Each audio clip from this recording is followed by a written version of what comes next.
At last, Mythal's sanctum. Let us proceed before Corypheus interferes.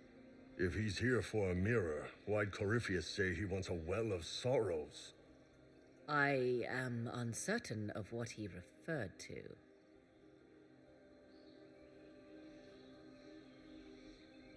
You're not certain? You said you knew what he was looking for. Confidence can carry one only so far, it seems. I suspected. I did not know. Yes, I was wrong. Does that please you? Whatever the Well of Sorrows might be, Corypheus seeks it, and thus you must keep it from his grasp.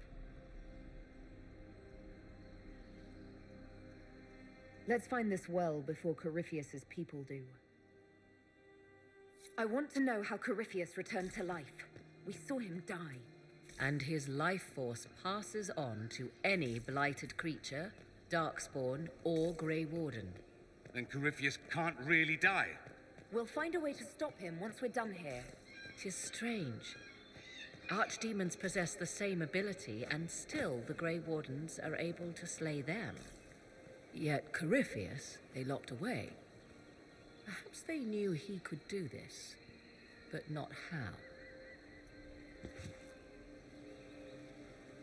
Yes?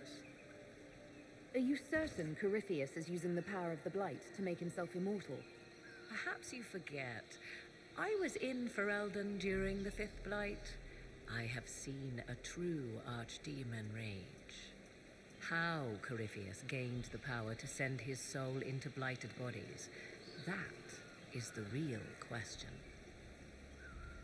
Will answering that question let us destroy Corypheus for good?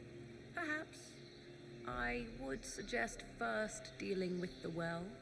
If Corypheus obtains it, any chance of success could be lost. You've seen the elves here. They seem odd. Indeed. Two things are possible.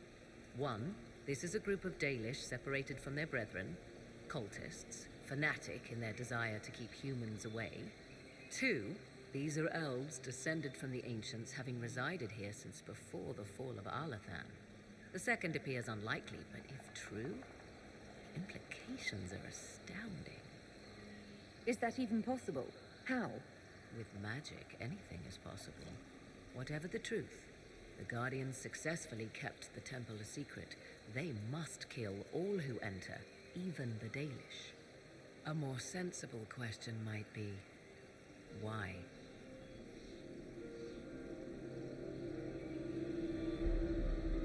You said this Mythal was worshipped as a goddess. So one assumes. What is a god but a being of immense power?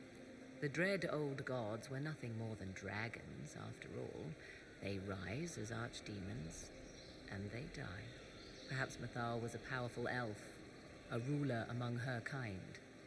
History often plays storyteller with facts. You admit lack of knowledge, and yet dismiss her so readily? I do not dismiss her. I question her supposed divinity. One need not be a god to have value. Truthfully, I'm uncertain Mythal was even a single entity. The accounts are varied. There are varied accounts of Mythal. In most stories, Mythal rights wrongs while exercising motherly kindness. Let fly your voice to Mythal, deliverer of justice, protector of sun and earth alike. Other paint her as dark, vengeful. Pray to Mythal and she would smite your enemies, leaving them in agony. More Dalish tales, soon. If you know more about this, Solus, speak. The oldest accounts say Mythal was both of these, and neither. She was the mother, protective and fierce. That is all I will say. This is not a place to stir up old stories. Whatever the truth, all accounts of Mythal end the same. Exiled to the beyond with her brethren. What do you mean, exiled? Tricked by the dread wolf, as all the elven gods were said to be, trapped in a land beyond the Fade. Many Dalish believe this is why the elves fell from grace, and their gods did not save them.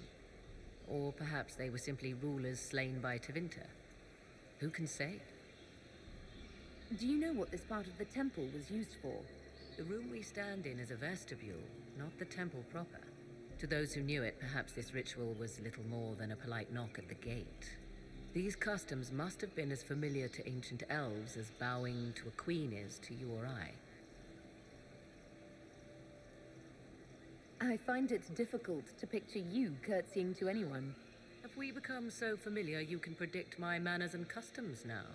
Nothing is lost by indulging in the occasional civilized conduct, particularly when unexpected. Let's continue. As you wish.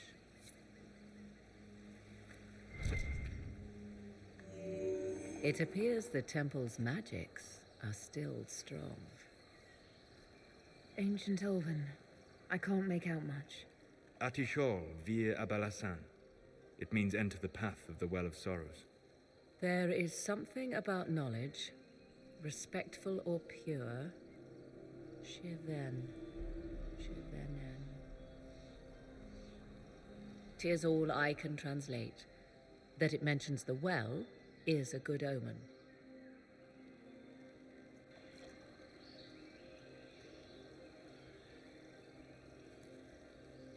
At least we know the Well of Sorrows was important.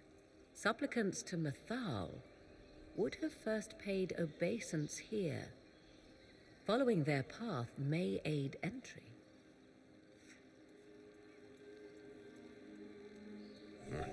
Not much of a lock if all you do is step on it. 'Tis a ritual, not a barred door. There is more here than earthly treasure.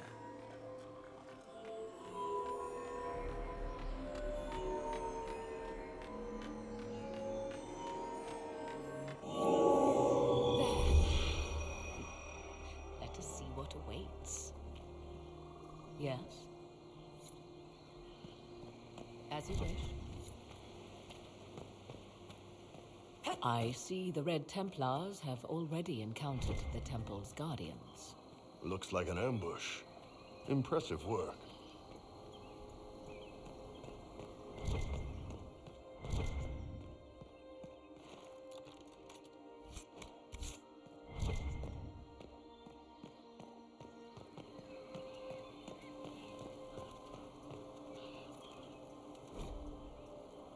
Why would this be here?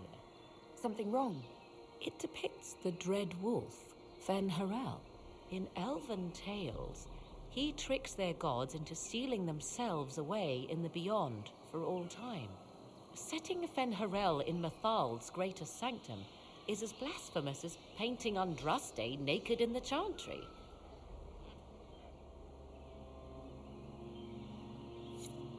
My clan set statues of the Dread Wolf outside our camp. They're meant to frighten harmful spirits. Perhaps. I thought the ancient elves above quaint superstitions. For all your knowledge, Lady Morrigan, you cannot resist giving legend the weight of history. The wise do not mistake one for the other. Pray tell, what meaning does our elven expert sense lurking behind this? None we can discern by staring at it.